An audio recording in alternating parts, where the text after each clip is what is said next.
Hello and welcome. Today we're diving into something really special, an act of charity that's right at the heart of Ramadan and kind of sums up the whole spirit of the month. So let's get into it. I mean, think about that for a second. It's this powerful idea, like a built-in safety net, that makes sure everyone gets to share in the joy of a celebration, no matter what their financial situation is. This amazing tradition is called Zakat al-Fitr, and we're going to break down exactly what it is. So here's what we've got lined up. We'll kick things off with why charity is such a big deal during Ramadan. Then, we'll decode the different kinds of giving in Islam. After that, we'll get into all the specifics of Zakat al-Fitr, see how it's done today, tackle some common myths, and finally, tie it all back to some universal values we all share. All right, so to really get a handle on Zakat al-Fitr, we first need to get the vibe of Ramadan. Because you gotta know that it's way more than just not eating or drinking from sunrise to sunset. You see, fasting, it's this incredibly deep spiritual exercise. When you actually feel those hunger pangs, it stops being some abstract idea, right? It becomes real. This shared discomfort felt by millions of people at the exact same time builds this deep physical sense of empathy for people who face hunger every single day. And that feeling, it's supposed to be a catalyst. It's designed to spark action, to inspire this massive wave of generosity. It's why so many Muslims focus their charitable giving during Ramadan. They believe the spiritual rewards are just magnified. Okay, so when we talk about charity in Islam, it's not just one single thing. There are actually different categories, and each one has its own rules and its own purpose.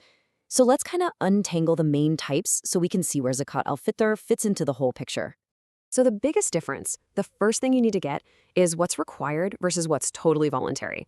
Think of it like this. On one hand, you've got zakat. This is a must-do, an obligatory contribution. It's actually one of the 5 pillars of Islam, so it's foundational. And on the other hand, you've got sadaqah.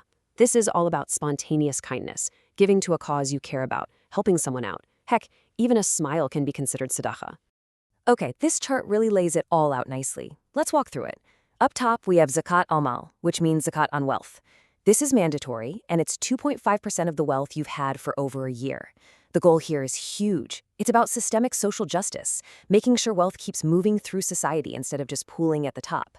Down at the bottom is Sadaqah, which we just talked about. Totally voluntary, anytime, any amount. And right there in the middle, that's our focus, Zakat al-Fitr. Notice it's also mandatory, but its rules are totally different.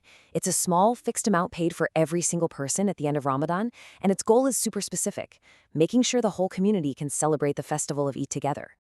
All right, so we know where it fits in the big picture. Now, let's put it under the microscope, because this isn't just some random rule. It has this amazing history and, well, a really beautiful purpose. So people has always been charitable, right? But Zakat al-Fitr was made official really early on in Islamic history. Back around the year 624, it became a required duty, right along with the fast of Ramadan. It wasn't just an add-on, it was part of the foundation. Then, a few years later, the Quran laid out exactly who was eligible to receive these funds, which created a really clear system for social support. And this saying from the Prophet Muhammad, wow, it just perfectly sums up the two main goals. It's like a two-way street. For the person who's been fasting all month, it's a spiritual cleansing.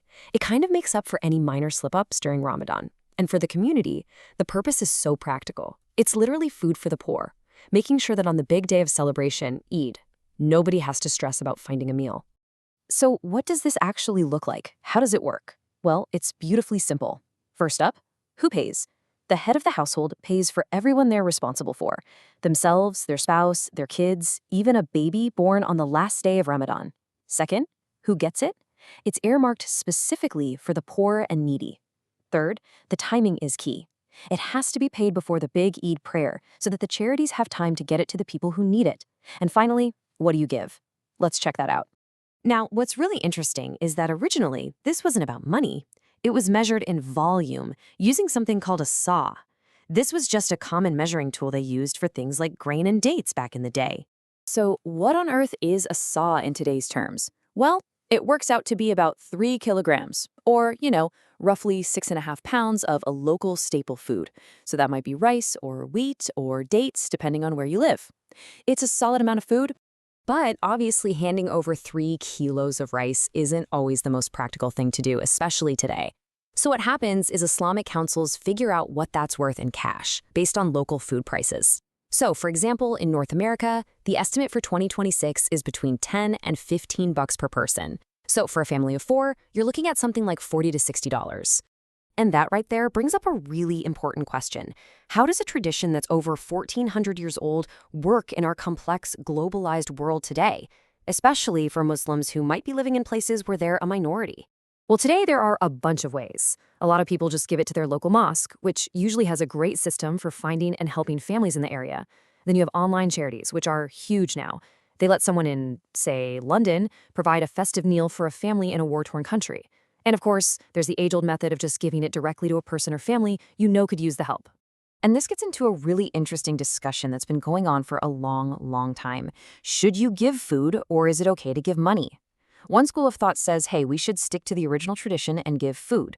But then another group of scholars makes a great point.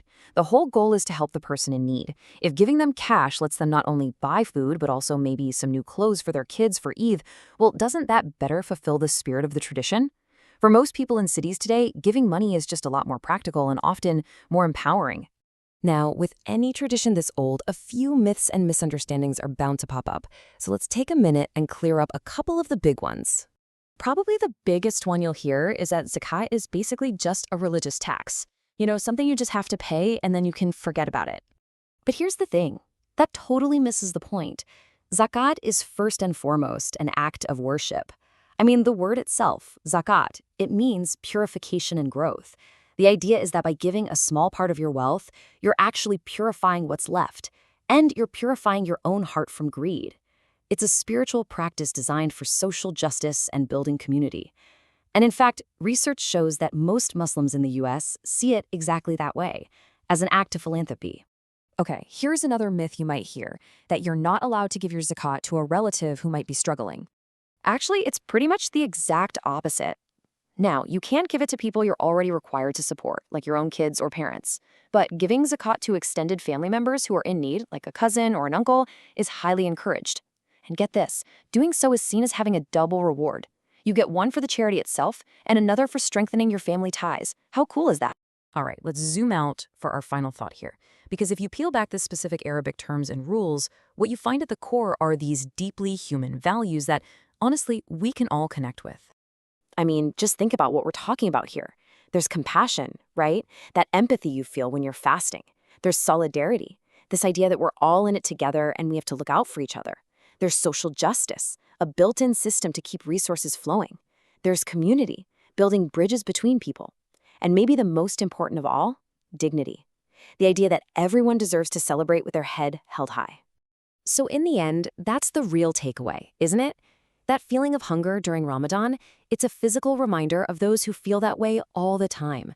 And Zakat al-Fitr is like the final exclamation point on the month that says, I see you. We are one community, and we're not going to leave anyone behind. And that kind of leaves us all with a big question to think about.